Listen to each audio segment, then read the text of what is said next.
Olá a todos, sejam bem-vindos a mais um episódio do nosso Esthercast. Hoje com uma convidada muito especial para a nossa história, a Simone Alvarenga, que é assistente social e terapeuta. Seja bem-vinda, Simone. Obrigada, Cíntia, é um prazer estar aqui com vocês.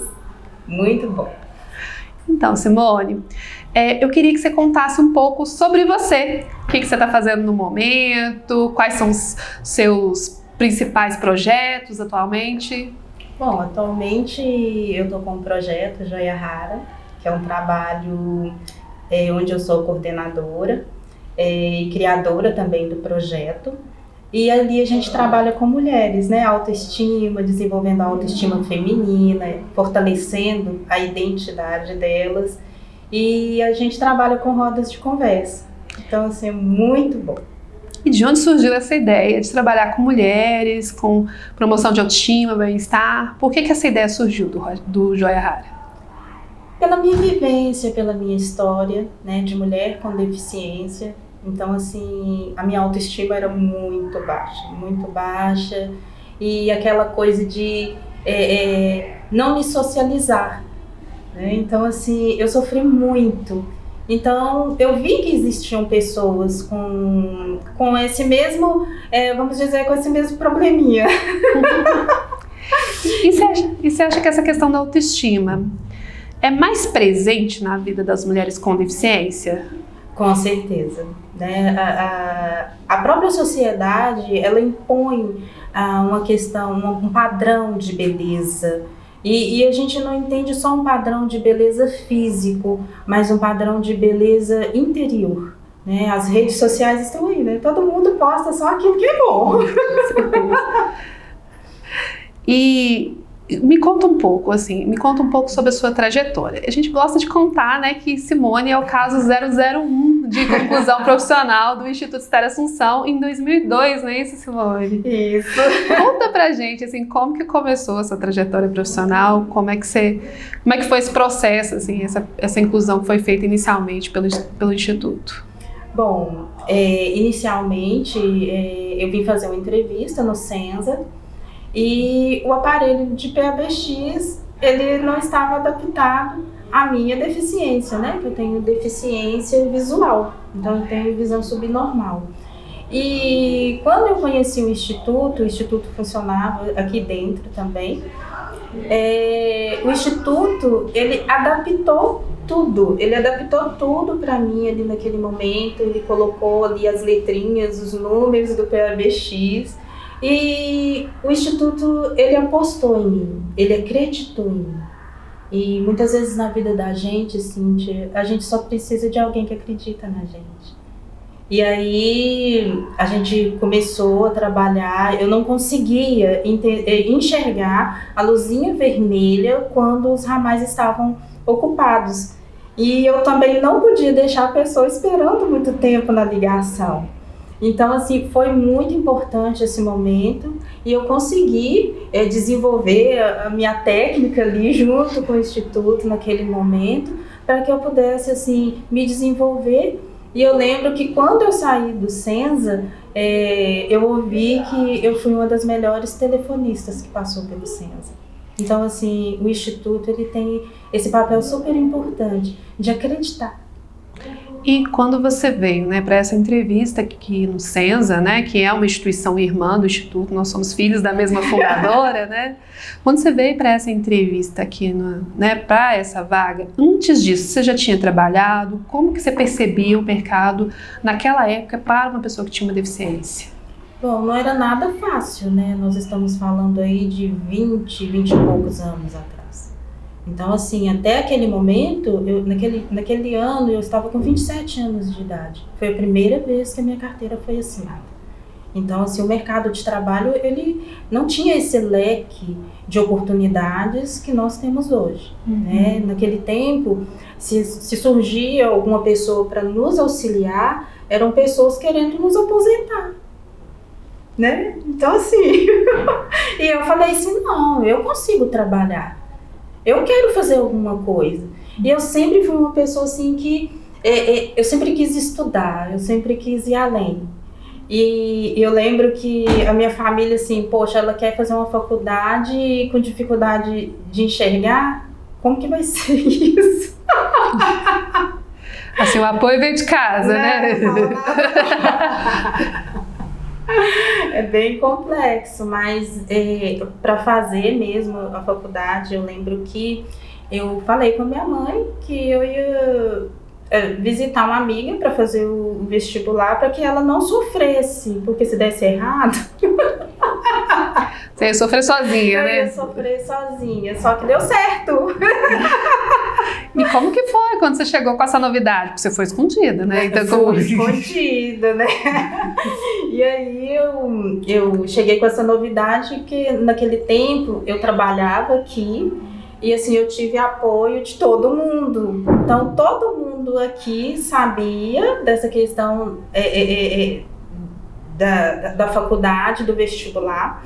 E aí eu corri atrás mesmo, fiz. O médico, meu oftalmologista na época, ele falou comigo que era melhor deixar isso pra lá. Porque imagina só, né, ter que entrar com recurso na justiça e tudo. E eu lembro que eu pedi, né, à faculdade que me ofertasse uma prova ampliada para que eu pudesse fazer a prova. Eu fiz e quando eu cheguei em casa com o resultado, a minha mãe simplesmente falou assim, olha só, agora você foi lá e fez, agora você vai estudar. E eu falei assim, mãe, mas a gente vai pagar com o quê? E aí ela falou assim, Deus proveu.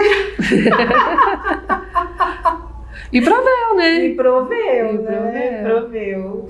E aí, assim, foi uma jornada muito complexa, mas era um sonho.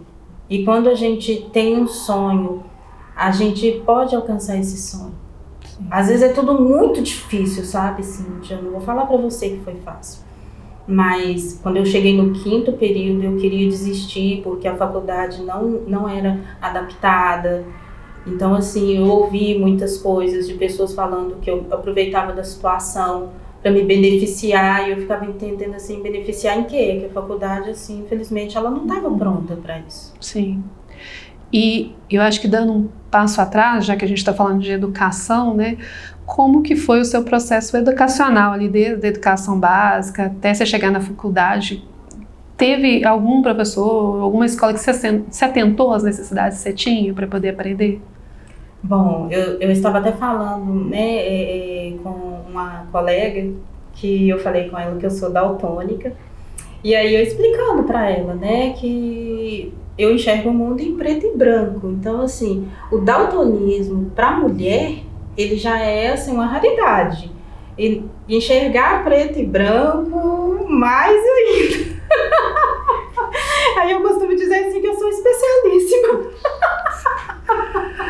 Você falou, não, eu vou pegar o mais diferenciado ali, né? Nasci com a condição mais diferenciada que pudesse ter, né? E Cíntia, isso assim, acabou com a minha autoestima enquanto eu não entendi, né? Enquanto eu não ressignifiquei isso na minha vida.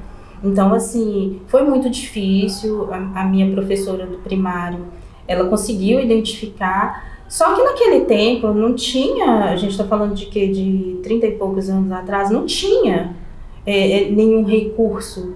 Então, a minha mãe achava que eu estava fazendo gracinha. Imagina, eu apanhei, Cíntia. Gente. E tadinha, hoje ela me pede perdão. E já passou, né, Cíntia? Então, assim, foi bem delicado essa situação. Imagina só, colorir mapas, na aula de geografia, para mim era um horror, colorir a bandeira do Brasil. Eu acho a bandeira do Brasil tão linda, mas é assim, linda aos meus olhos. Sim. Né? O meu normal, né? Bullying, gente, tinha gente que jogava papelzinho, teve uma professora que chegou mesmo com um caderno no meu rosto, né? Foi uma coisa, ela chegou bem no meu rosto, você não tá enxergando, não? Eu como criança, não. Isso. Pensa no B.O. que a minha mãe fez. Sua mãe brigava com você, mas ela brigava com os professores também, né? Quando ela descobriu que realmente era um problema e tal, e ela virou uma leoa, né, ao meu favor. E quando que você percebeu que você não enxergava o mundo como as outras pessoas? Quando que caiu essa ficha para você? Quando eu fui colorir justamente a bandeira do Brasil. Que eu troquei o verde e o amarelo. A única coisa que eu consegui entender ali é só aquela parte do branco. Aquilo ali eu não confundi. Aquele ali deu certo. Aquela parte deu certo. As estrelinhas. E aí, como que foi essa constatação? Eu sou diferente. Aí assim, que na verdade assim, eu já era diferente, né? Eu já não conseguia enxergar o que se escrevia no quadro. Então assim, eu escrevia muito errado, eu escrevia faltando palavras. Então assim, foi um momento da minha infância muito difícil, porque eu não conseguia brincar com os meus colegas. Então assim, aula de educação física era ao ar livre. Então assim, como era de manhã ou à tarde, e eu tenho sensibilidade à luz do sol, então assim, e eu queria brincar, eu era criança, então eu me machucava, e os professores ficavam doidos. Mas assim, né, eu acho que quando eu fui virando adolescente, que eu fui entendendo as coisas, eu enxerguei para um lado muito ruim, sabe? Eu comecei a ficar uma pessoa agressiva, porque eu queria me defender. Então, assim, uma pessoa chegou, um dos meninos, ceguinha, 4 olhos, aquela coisa toda, e eu fiquei agressiva, eu batia nas pessoas. Então, assim, essa agressividade, ela permeou por muitos anos, né? Então, assim, foi uma coisa muito ruim, e foi onde eu me retraí. Eu me retraí muito.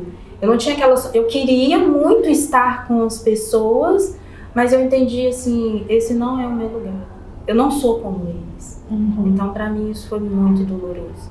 Só que esse doloroso eu converti em raiva das pessoas. Eu afastava as pessoas de mim.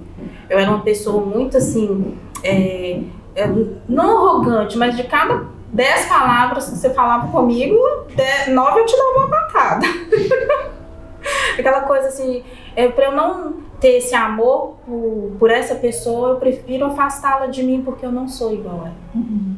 Então você meio que adiantava que as pessoas não iam gostar de você, então você não se permitia nem aproximar para você não se frustrar, né? Ou seja, não vou nem deixar essas pessoas entrarem para não correr o risco de perdê-las, né? Exatamente. E é interessante, né, como às vezes a agressividade infantil, né, ou a do adolescente é muito uma resposta a um meio que não está muito favorável a ele, né? Muitas vezes uma criança agressiva, um adolescente agressivo, isso é sinal de que algo não está bem com ele, né? Que não está legal.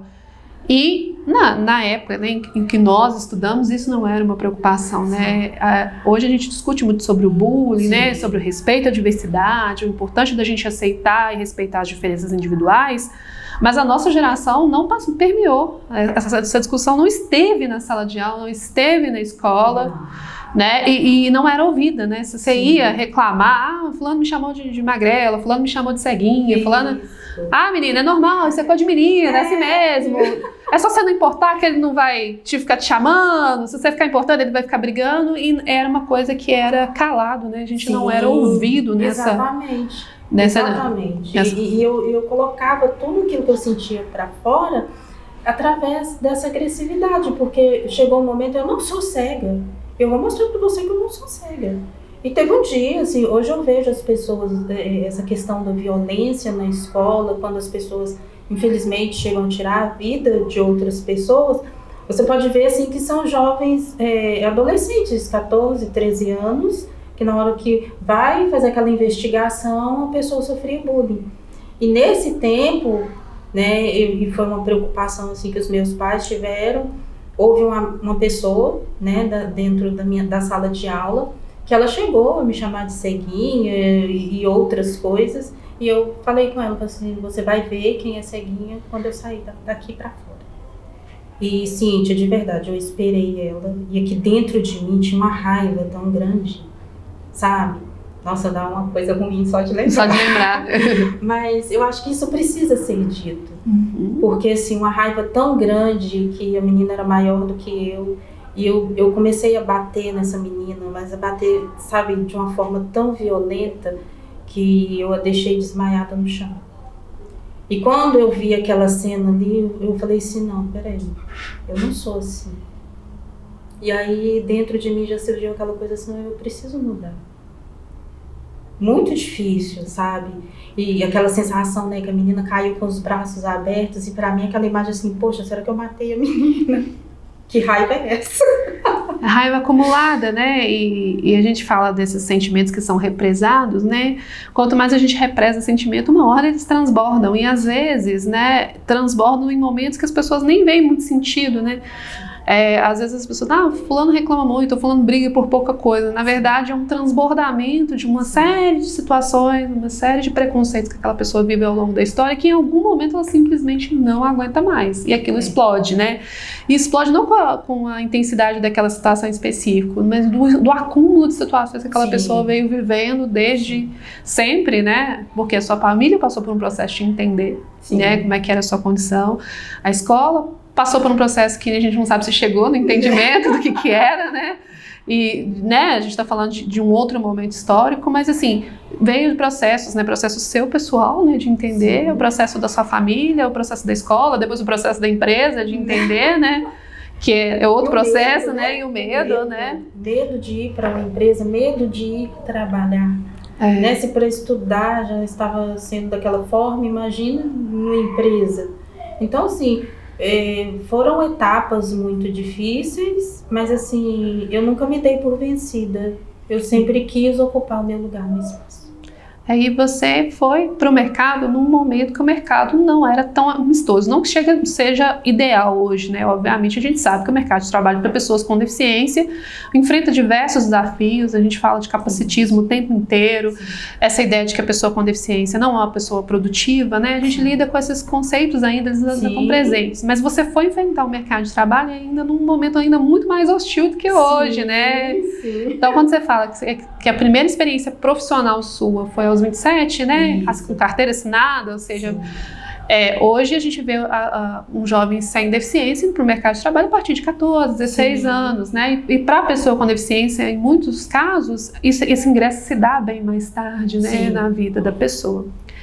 Conta pra gente, Simone, um pouco sobre a sua condição, assim. Você tem deficiência visual, como é que isso se manifesta no seu dia a dia?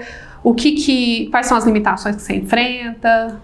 Cíntia, eu costumo dizer o seguinte, às vezes, porque eu acho que eu tenho que me fazer entender para as pessoas que me cercam. Então, se eu chegar aqui para você e falar assim, eu tenho a acromampsia, não sei, mas eu acho que isso não vai agregar em nada.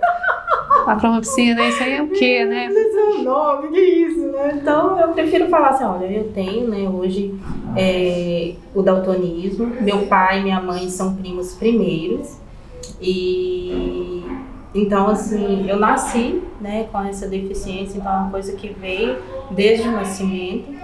Então, hoje eu enxergo, né, preto e branco, ou escala de cinza. Eu costumo dar um exemplo, tipo, imagina que você está assistindo uma televisão colorida e tem um botãozinho lá e se aperta ele volta para aquela TV preta e branca que todo mundo já assistiu um dia. Né? E eu tenho dificuldade também com a claridade. Por exemplo, se eu conhecer uma pessoa hoje e encontrar com ela amanhã, se ela estiver do outro lado da rua, eu não vou conhecê-la, né? Eu não vou conseguir cumprimentá-la, né? E muitas vezes as pessoas me acham metida. Você não é a primeira pessoa que me fala isso, assim, das pessoas queixarem, né? Até pela ausência da alteração visível, né? A gente vem muito nessa discussão sobre as deficiências que são visíveis e as que não são visíveis, né? E muitas vezes passa-se por esse constrangimento, né? Exatamente. Quando a pessoa percebe que, na verdade, eu tenho uma deficiência, a pessoa fica toda sem graça, chora, me pede perdão. Antes ela te xingou toda, né? Te chamou de metida, fez fofoca. Pelo amor de Deus. Tá ali, ela me abraça, me beija, depois passa na rua e me cumprimenta. Por isso que eu gosto, sabe, Cíntia? Quando eu chego num determinado lugar, num determinado grupo, eu gosto de deixar isso bem claro. Porque, infelizmente, eu não consigo. Então, assim, por exemplo, você já é uma pessoa assim que, se eu não reconhecer você pela sua fisionomia, eu vou te reconhecer pela voz. Então, eu consigo olhar para você e te cumprimentar. Sim, né? sim. E aí, né, a questão do computador mesmo, a gente foi aqui no Ster também, eu lembro que na época foi o Osvaldo que falou comigo assim, Simone, você sabia que no próprio Windows tem uma lupa? E aí ele me ensinou a mexer com a lupa. Sim. Então assim, gente, foi fantástico. Abriu um universo de possibilidades ali, né? Foi fantástico. Então assim, foi maravilhoso, porque antes, né, eu tinha somente a lupa de mão.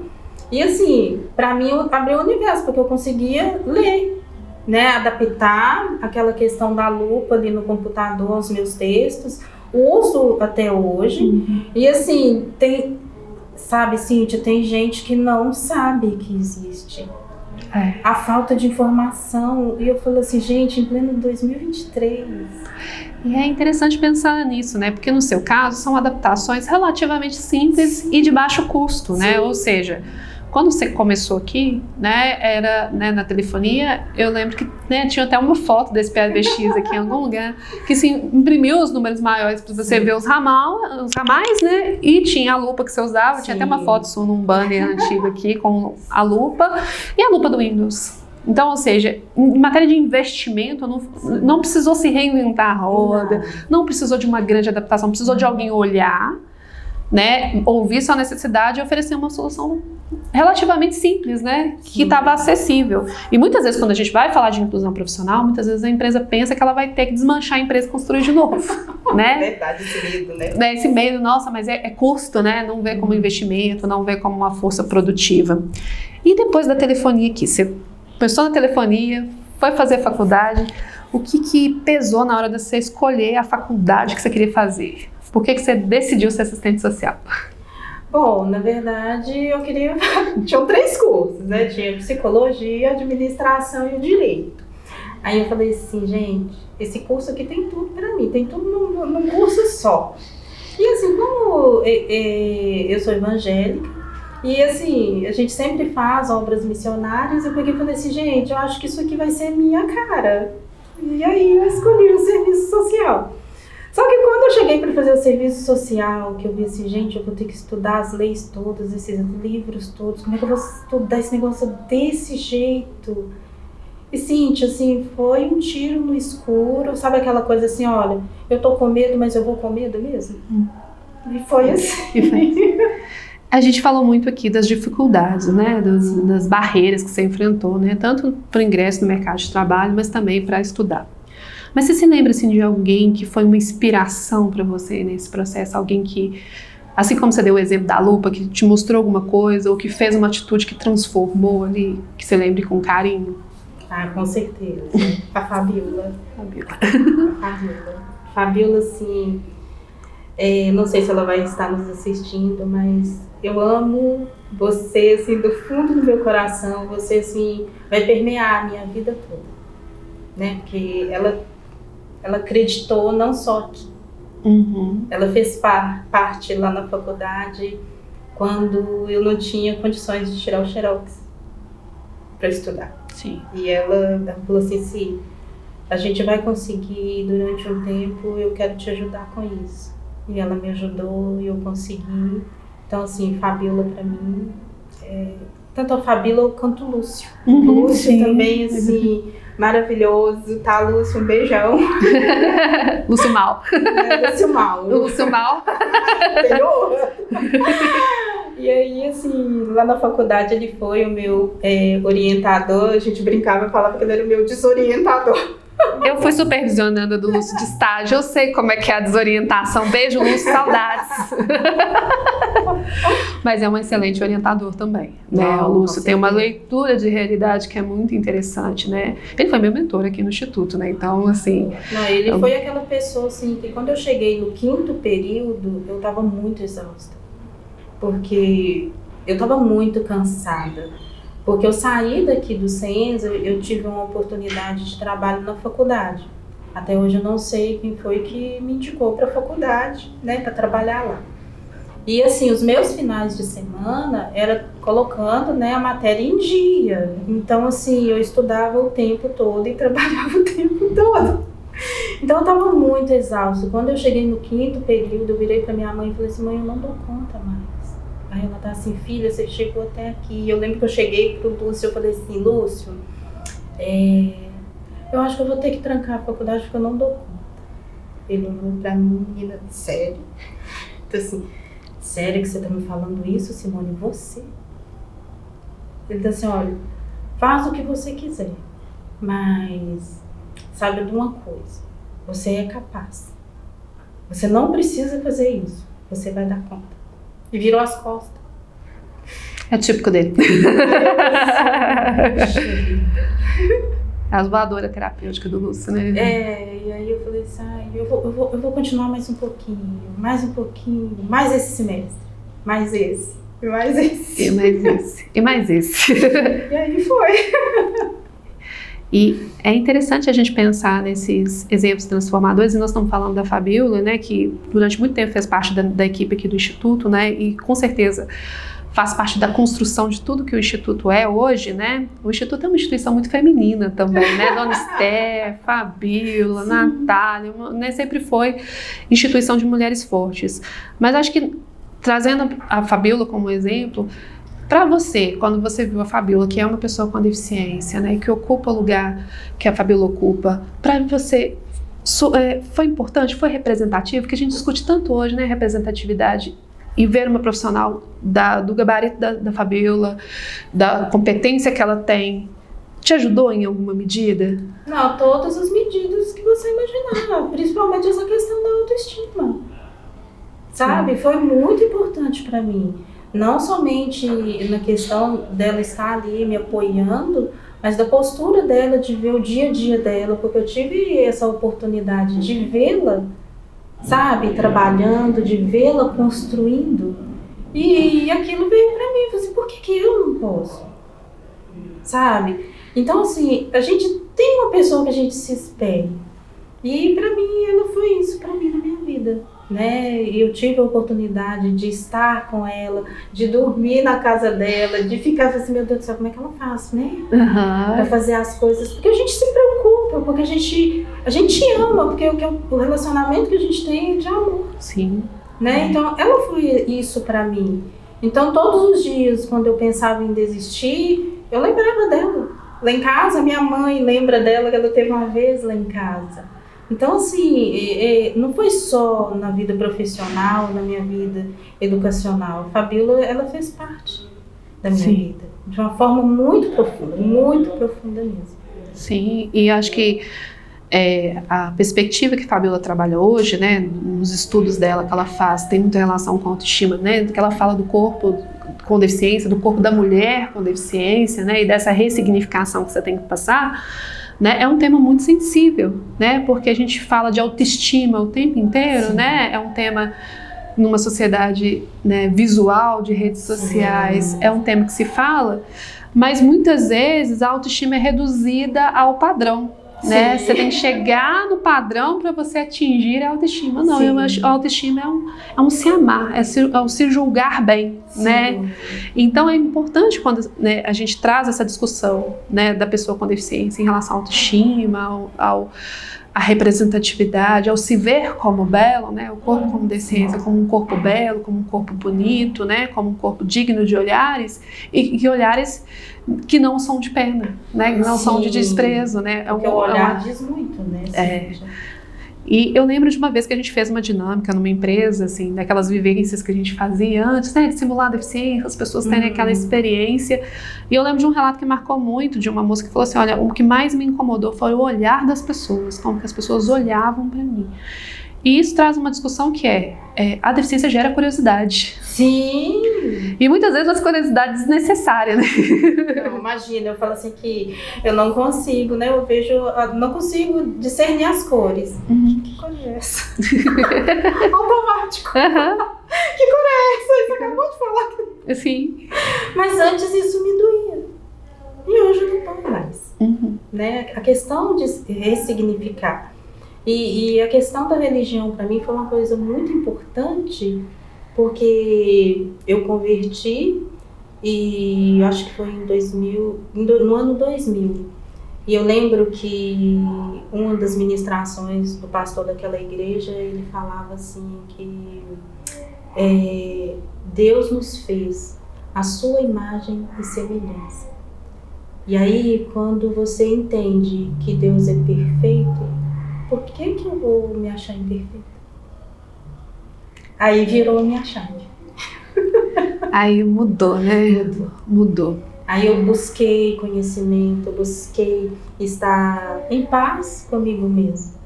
Porque isso é importante, né? Você falou de autoestima. A autoestima, ela vem de dentro para fora. E muitas vezes a gente vê pessoas aí, né, que pensam, vou passar uma maquiagem aqui, arrumar o cabelo, e por dentro ele está destruído. Exatamente, né? Jesus falava do sepulcro caiado, né? Então, assim, é uma mudança de chave, né? E é curioso, porque essa chave precisa mudar, não é algo que a gente faça racionalmente, né? A gente pode falar no discurso, né? Mas essa chave interna, de fato, precisa mudar, né? Sim. E depois da telefonia, você saiu daqui, foi trabalhar na faculdade, como que foi sua trajetória profissional desde então, né? Já que nós estamos aqui voltando onde tudo começou, como que foi sua trajetória profissional, então?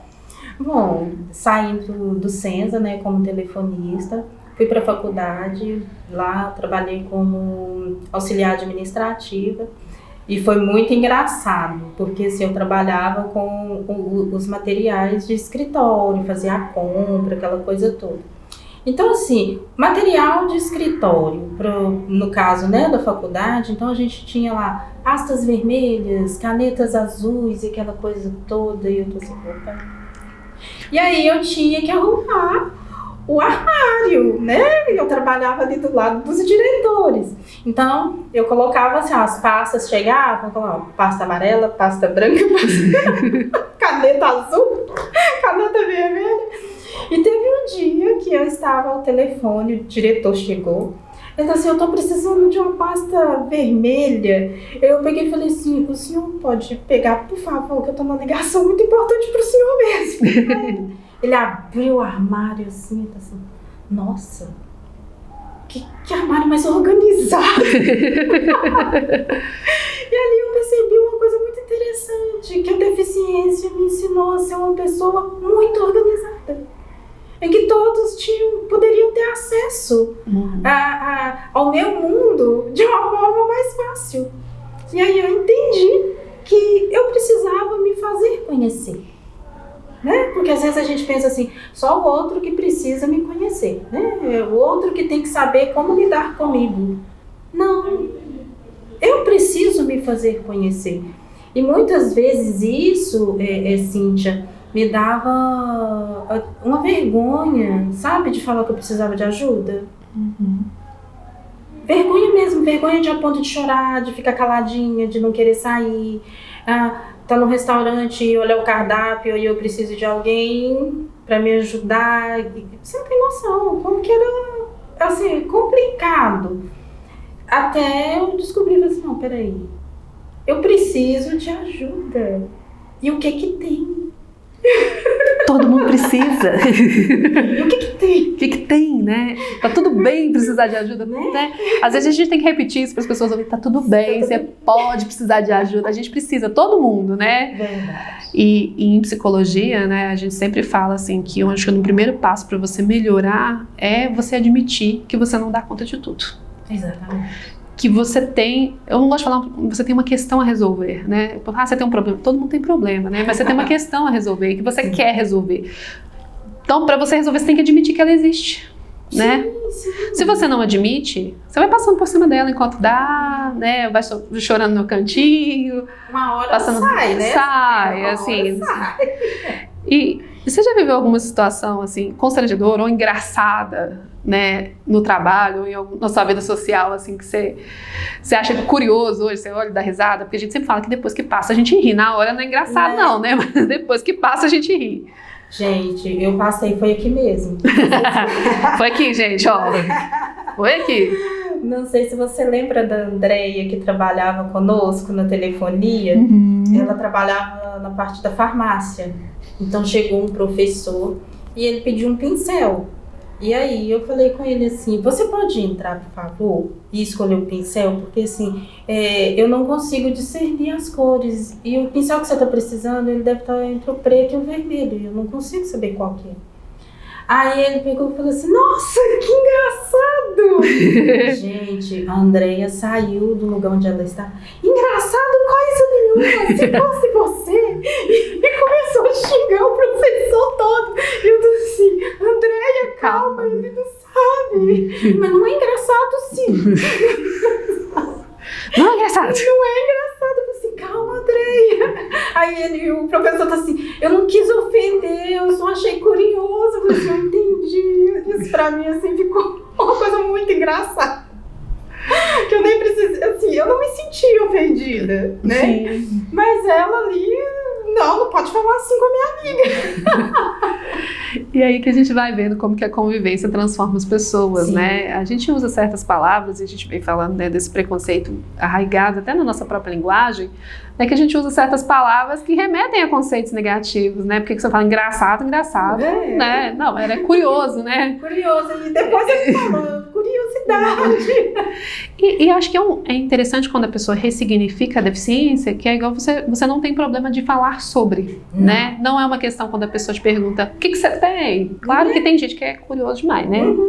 Mas assim, quando você consegue falar disso de uma maneira leve, ou seja, salvas as devidas proporções, eu falo assim, nossa, seu cabelo é cacheado, né? Eu finalizo de tal jeito, eu tenho que comprar tal produto, não é uma coisa que te gera um peso para poder falar daquilo, é uma característica que você reconheceu em você, é algo seu, né? É uma condição sua, como tem outras, né? Como você tem o cabelo cacheado, como você é coordenadora do Joia Rara, né? Então, assim, isso faz parte da própria existência enquanto pessoa, né? E acho que é isso que às vezes a gente, né, trabalha do lado da pessoa com deficiência, né? Porque quando a gente está mudando o conceito de deficiência, eu acho que essa mudança foi sensacional, quando a gente muda de tirar isso do domínio do indivíduo e trazer isso para a relação entre deficiência, né, ou perda e barreira, a gente ressignifica completamente, porque é uma ponte, né? Dos dois lados tem que trabalhar junto para remover aquela barreira, né?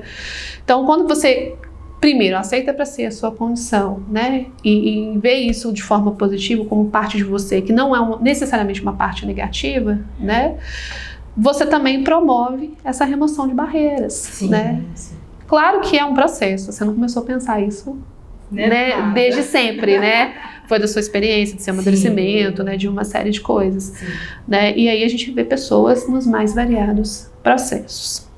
Você também trabalhou já promovendo a inclusão dentro da empresa, né? Não só, né, trabalhando ali como alguém que é parte da política de ação afirmativa, né, mas também promovendo essa mudança dentro da empresa. Como que foi essa experiência para você?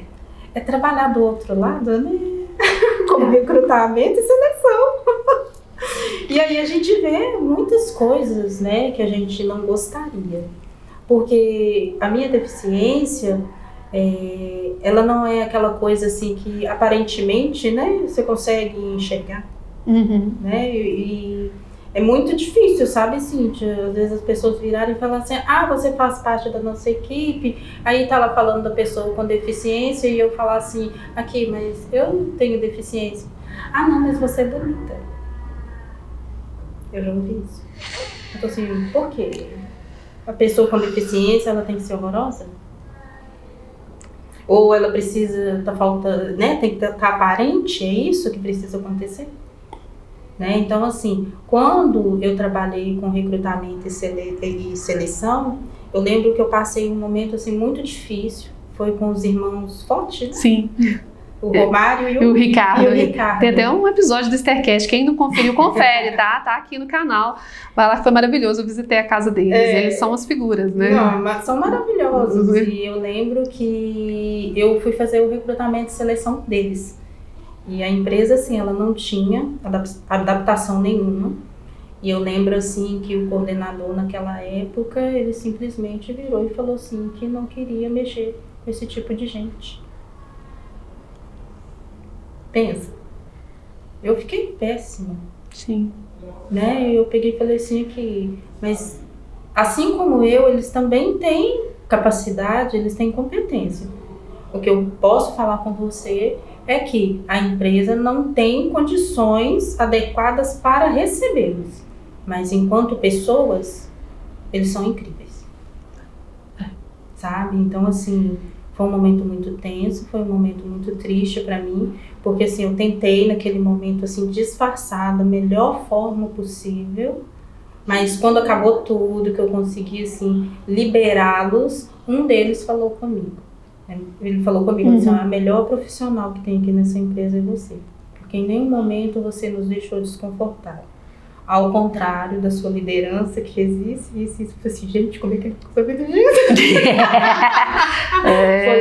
Foi uma experiência, assim, realmente incrível para mim, sim, apesar de desagradável, sabe? Porque, assim, as pessoas, sabe, Cíntia, a gente que está do lado, que trabalha ali com recrutamento e seleção, a gente sabe que as pessoas, elas não estão preparadas para isso, né? Tanto é que muitas vezes você vê divulgando vagas para PCD.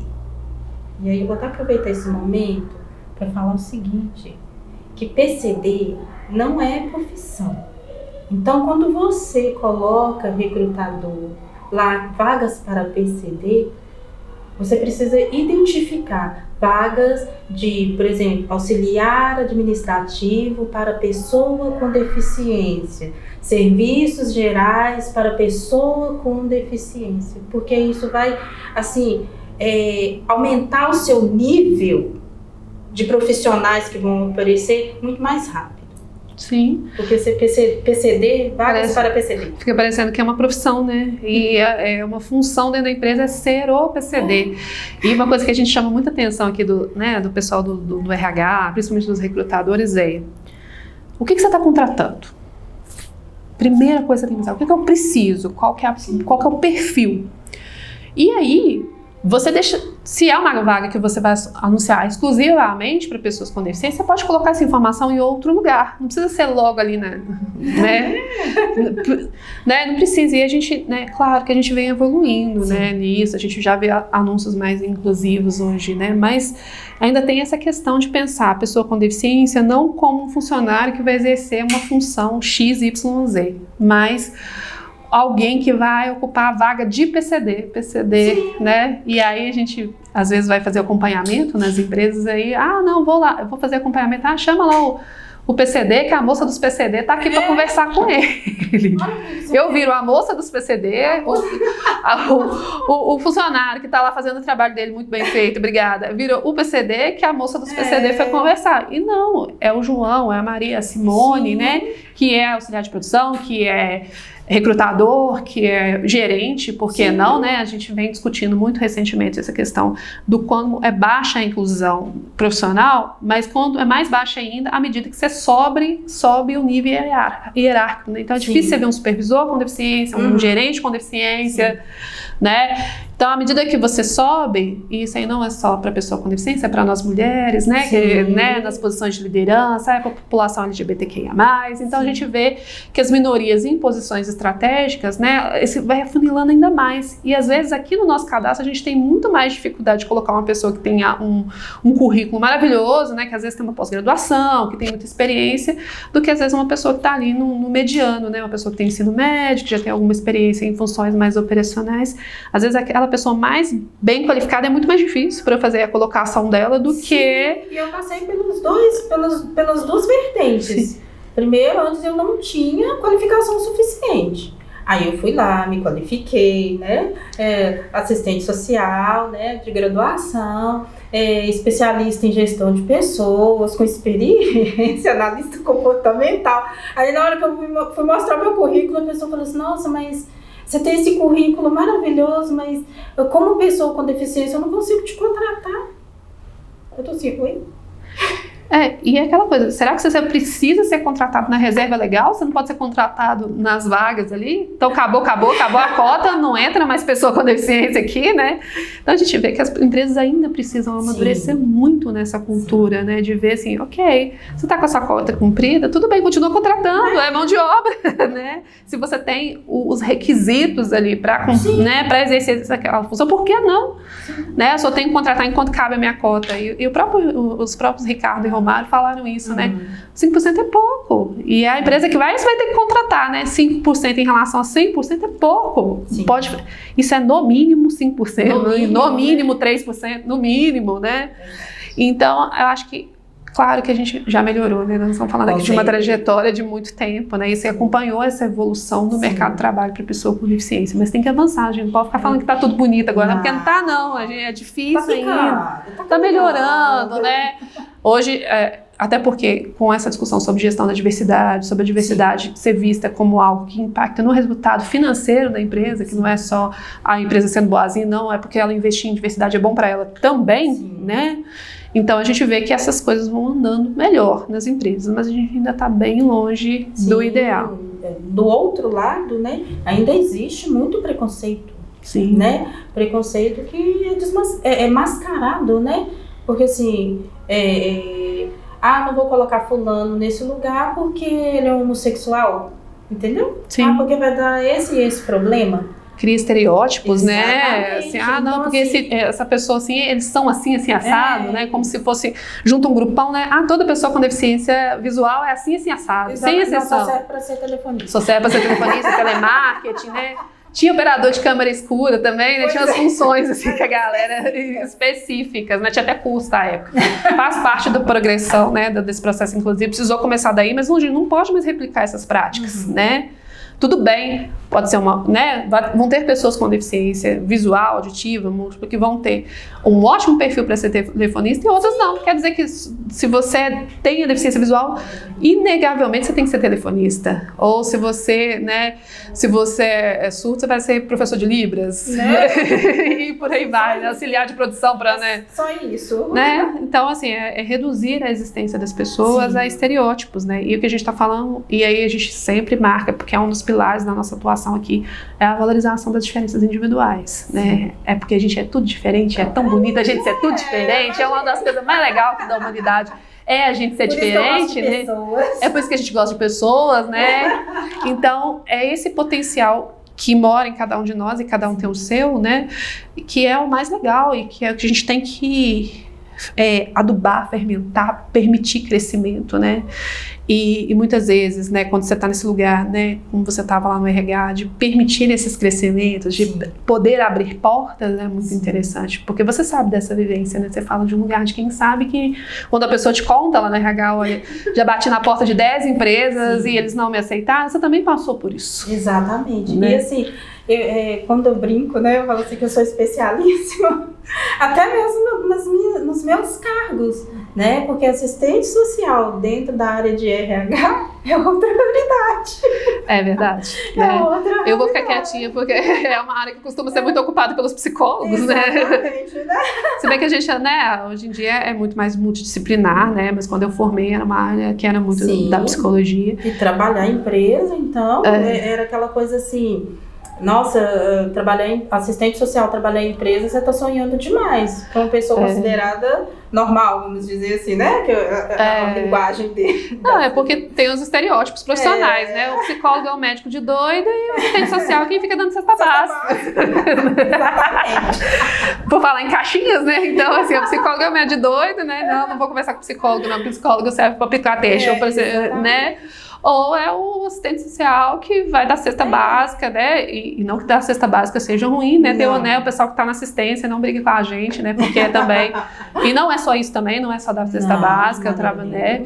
Mas existe tanto, né? Para as nossas duas profissões, existe um leque de possibilidades, né? Que às vezes a gente nem imagina, né?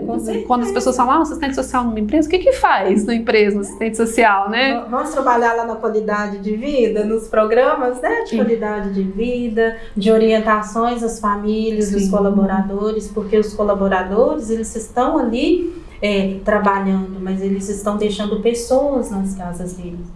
Né? Então a gente tem que trabalhar ali a questão da segurança, né, do trabalhador, a questão emocional do trabalhador, a questão dos benefícios do trabalhador. Então, são muitas coisas em que a gente está ali envolvido. E a gente a gente é meio que um tradutor dessa linguagem, né? Porque muitas vezes, né, a engenharia de produção, né, a engenharia de processos, eles estão muito preocupados com a produtividade de um determinado trabalhador, mas eles às vezes ignoram que a produtividade é afetada sobre se essa pessoa está se alimentando direito, Sim. se ela está com um problema em casa, se ela tem uma questão psicológica, né? Se ela sofreu um trauma recente, tudo isso afeta, né? Ou se o filho dela está tendo problema na escola. Então, a gente ouve isso Sim. e traduz de uma forma que isso faça sentido na ciência dele, né? Exatamente. Tipo assim, porque eu só falar assim, só chegar pra ele, não, é porque ele tá com problema em casa. Eu, cara, o problema é dele. O problema é dele, não meu, também tem meus problemas e não atrapalha, né? Exatamente. Aí você explicar que aquela estrutura, daquela forma, para aquela pessoa se manifesta daquela forma, e que às vezes é uma mudançazinha que você vai fazer, mudar uma pessoa de turno, Sim. né? É tanta mudança boba, né? Mudar de turno para que ele possa revezar com a esposa tá de manhã em casa, ele tá em tarde, Pequenas. né? Essa questão do diálogo. Eu acredito, assim, pelo menos na última empresa que eu trabalhei, a gente tinha muito essa questão do diálogo com a medicina do trabalho, né? A gente vem aí de um pós-pandemia, né? Em que as emoções elas foram aguçadas, né? São pessoas que perderam famílias inteiras ou muitos de seus amigos. Então, assim, não adianta a gente querer que as pessoas que antes trabalhavam, dobravam as suas jornadas de trabalho com facilidade e querer que elas façam isso hoje, porque estruturalmente elas não têm essa capacidade. E às vezes são pessoas que estão... e agora finalmente a gente pode falar pós-pandemia, né? Porque a gente vem falando de pós-pandemia, uma pandemia nunca que oficialmente virava pós-pandemia, né?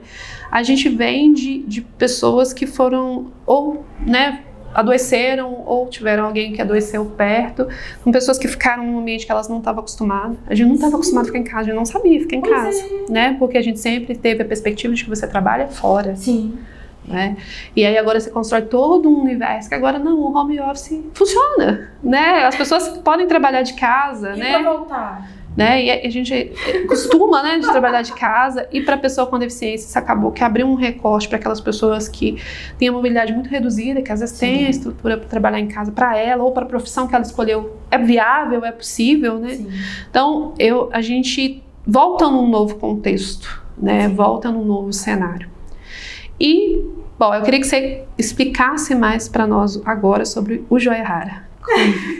Conta pra gente o que é o Joia Rara, como que surgiu essa ideia e por que você decidiu se jogar de cabeça no Joia Rara. Bom, o Joia Rara, ele veio daquelas amizades, sabe? Vinha uma pessoa, falava assim, sim, eu tô com um problema disso, e aí eu era a conselheira, aquela pessoa que estava dando a orientação. Né? E eu acabei percebendo que eu conseguia desenvolver as pessoas. E assim, então assim, às vezes as pessoas chegavam para mim, mulheres inclusive, com problemas de relacionamento, com parceiro, ou que tinha dificuldade de casar, tá, gente? Já casei muita gente. Mas eu preferi continuar solteira, tá? Né, assim... Bom, dizem que casamento é igual piscina de água fria, né? O primeiro bobo que pula fica lá de dentro gritando, falando que é bom, então, né? Eu já vi todo mundo. Mas aí eu percebi, né, que tinham pessoas que realmente chegavam assim totalmente destruídas e que a minha convivência ali com essas pessoas, de uma rotina, principalmente no final de semana, a gente conseguia tecer algumas atitudes, né? Vai por esse caminho, vai por esse. Eu conseguia entender que essas pessoas conseguiam se desenvolver, né? Então, assim, pessoas que são super, como que eu posso falar? Inconstantes, né? De não ter foco. Eu quero fazer isso, eu quero fazer aquilo, eu quero fazer um monte de coisa e acaba não fazendo nada. Então... eu percebi isso. Então, assim, quando as minhas amigas que não tinham perspectiva de vida, de encontrar um bom relacionamento, de não ter uma profissão, e que elas começaram a ser psicólogas, advogadas, dona do próprio negócio, e que elas, Cícia teve uma influência muito grande nisso, por causa disso, eu falei assim, por que não transformar isso do individual, não passar isso para um grupo, né? E aí eu fiquei assim, gente, eu não tenho lugar para fazer isso, como que eu vou fazer? E aí foi onde surgiu a oportunidade na igreja Efraim, com o pastor Paulo, com a pastora Conceição, que o pastor Paulo chegou para mim e falou assim: Simone, eu preciso fazer alguma coisa aqui para mulheres na igreja. Será que você não podia pensar em alguma coisa? Não, eu falei assim, já tá pronto. Já tava caçando. Aí expliquei para ele e ele topou a ideia. E aí a gente começou a fazer o trabalho na comunidade, a gente tinha 20, isso começou assim em fevereiro e a pandemia veio em março. Né, gente? 2020, né? E aí eu falei assim, gente, isso não vai dar certo, mas foi. E aí a gente começou a fazer lives também, né? E aí, assim, o Joia Rara, ao mesmo tempo que eu trabalho com elas, eu também cresço. Então veio aquele desafio, você vamos ter que fazer reuniões, vamos ter que gravar vídeos, e assim, eu sempre tive aquele pezinho atrás com a minha aparência. Né? É onde a gente fala que é muito importante, como que mexe com a gente. Sim. Ah, mas que eu vou ficar piscando muito e isso vai incomodar a pessoa, a claridade me incomoda e aquela coisa toda. Eu falei assim, não, eu vou fazer assim mesmo com vergonha. E aí a gente conseguiu fazer algumas reuniões, alguns encontros presenciais, e as mulheres assim, Simone, nossa, maravilhoso o que está acontecendo comigo. E a gente fazia dinâmicas, a gente tem temas muito importantes. O último tema agora foi a violência contra a mulher. Então, assim, foi bastante profundo, né? Que a gente viu o papel da sociedade, o papel da igreja, né? Porque existem crenças religiosas, né? E as pessoas não querem falar sobre isso, Cíntia. Né? Porque o fato de você estar numa igreja, o fato que existe a palavra, né? Até que a morte nos separe, que Deus uniu, o homem não separa, isso traz um aprisionamento para muitas mulheres que estão sendo agredidas. E elas não encontram forças. E existem líderes religiosos que fomentam isso. E quantos assassinatos, quantos espancamentos, quanta violência doméstica existe por detrás de tudo isso, né? E o fato de falar isso não significa que eu não tenho um apreço pela igreja, um apreço pela religião, mas é uma realidade que existe. Uma realidade que muitas vezes as pessoas não querem falar. Exato, e muitas vezes há uma interpretação distorcida, né? Para manutenção de situações como essas, e é o que nos preocupa, né? Porque a religiosidade, a religião, a fé é algo para nos engrandecer, é para nos, né, para nos vitalizar, né? E muitas vezes a religião ela funciona como uma prisão por interpretações enviesadas, interpretações sem amor, né? Que a gente fala que as fés falam de amor, né? Algo que é comum em todas as expressões religiosas, é essa questão da fé e do amor e da caridade. Então, assim, as pessoas distorcem alguns conceitos para aprisionar, principalmente as mulheres, né? A gente está falando aqui como duas mulheres em relacionamentos que não são de Deus, pelo menos na minha percepção, né? Na minha percepção, né? São relacionamentos abusivos. E não combinam com um Deus que é amor. Exatamente, né? Com as promessas de bem-estar que ele nos coloca através da palavra dele. E transformar isso numa mente, na mente dessas mulheres, é um trabalho muito árduo. Sim. Né? Hoje, assim, o Joia Rara, ele não funciona dentro da igreja, justamente para que as mulheres elas tenham essa liberdade. Então, hoje a gente busca esse local, né? A gente retornou agora com as reuniões presenciais e a gente busca esse local agora, sabe? Para a gente reunir com as mulheres, inclusive você que está nos assistindo, nosso próximo encontro no dia 24, lá no Shopping Monte Carmo. Eu vou estar divulgando aí no Projeto Joia Rara 23 e aí a gente vai passar todas as informações. porque assim, o nosso primeiro foi conhecido pelo gerente do shopping e ele ofereceu uma sala lá pra gente. Nossa, que ótimo, né? Então, de fácil acesso, né? Para nós que estamos aqui em Betim, né? É de mais fácil acesso, exatamente. É conhecido, né? Isso. Então, assim, e a gente já está pensando aí num congresso, né? O congresso já é raro, sim. Mulheres curadas para curar. Eu acredito, assim, que vai ser algo transformador. Sim. Agora, se você me perguntar assim, nossa, você já tá com tudo pronto? Não, né, gente? Desde o início vocês estão vendo assim que tá com medo? Vai com medo mesmo, as portas se abrem. E que conselho você daria para uma pessoa com deficiência que ainda está nesse processo de compreensão, ou às vezes ainda está nesse processo de entendimento, ainda está lutando com a própria condição, assim, né? Tá brigando ainda, tá na fase que você estava batendo nas pessoas, né? Então, se eu tá batendo nas pessoas, tá batendo em si mesmo, né? Que às vezes as pessoas não jogam pro externo, mas se maltratam muito, psicológica e até fisicamente falando, né? Que conselho você daria, assim? O que você diria para uma pessoa nessa situação? Olha, Cíntia, eu diria o seguinte, que hoje em dia a gente tem tantas oportunidades que naquele tempo eu não tive. Nós temos aí hoje as redes sociais, que às vezes as pessoas condenam por não saberem usar. Né? E a gente fala hoje aí de tantas questões emocionais. Então, assim, sejam mais curiosos, sejam mais abertos, sabe? Essa questão de ficar fechado não vai te levar a lugar nenhum, sabe? A gente precisa uns dos outros, né?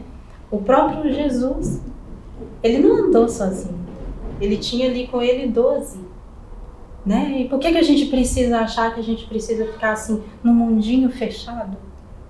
A gente se priva de tantas coisas, né? E às vezes as pessoas nessa condição, e eu acredito assim, que nós mulheres, principalmente nós mulheres, né? Nós mulheres, a gente às vezes é tão cobrada e nossa, porque você tem que ser aquela pessoa que tem que ter um domínio, você tem que ser aquela pessoa que trabalha de manhã, de tarde, de noite, jornada tripla, jornada dupla, e enfim.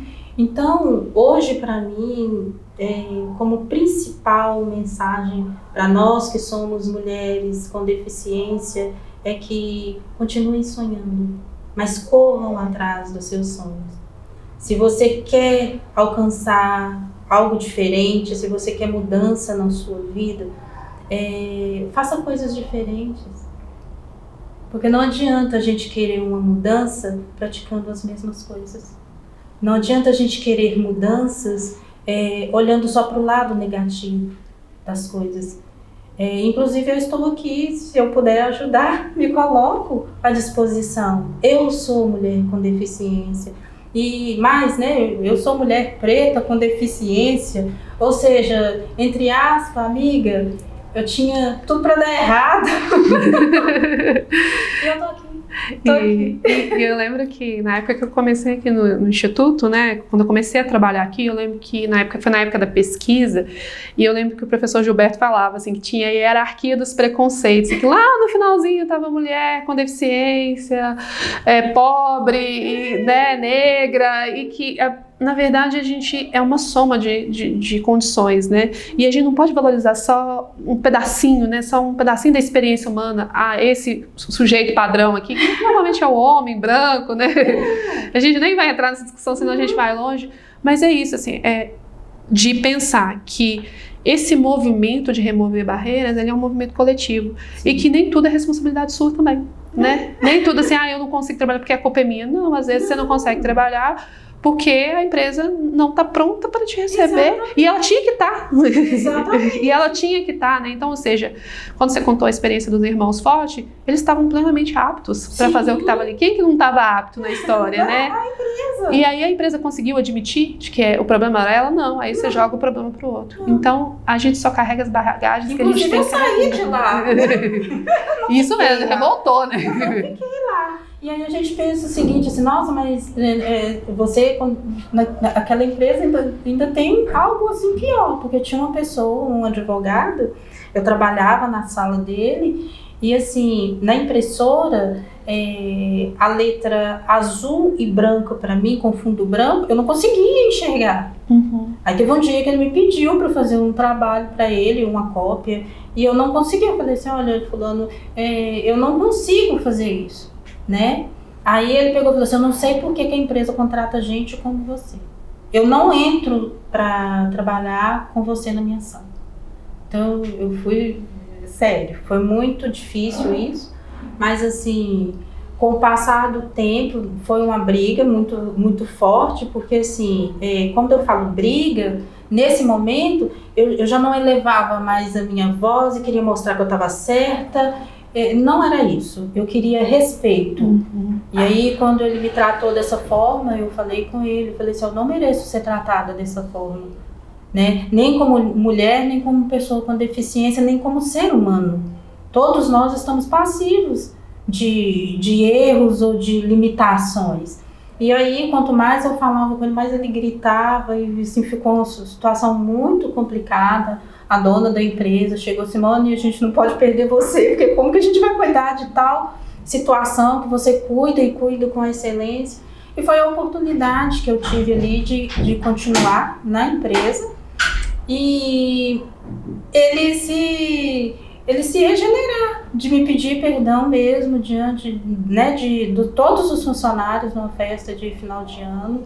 Ele me pediu desculpas, porque assim, realmente eu era uma pessoa competente, uma pessoa capaz, e que ele tinha sido infeliz de ter me tratado daquela forma.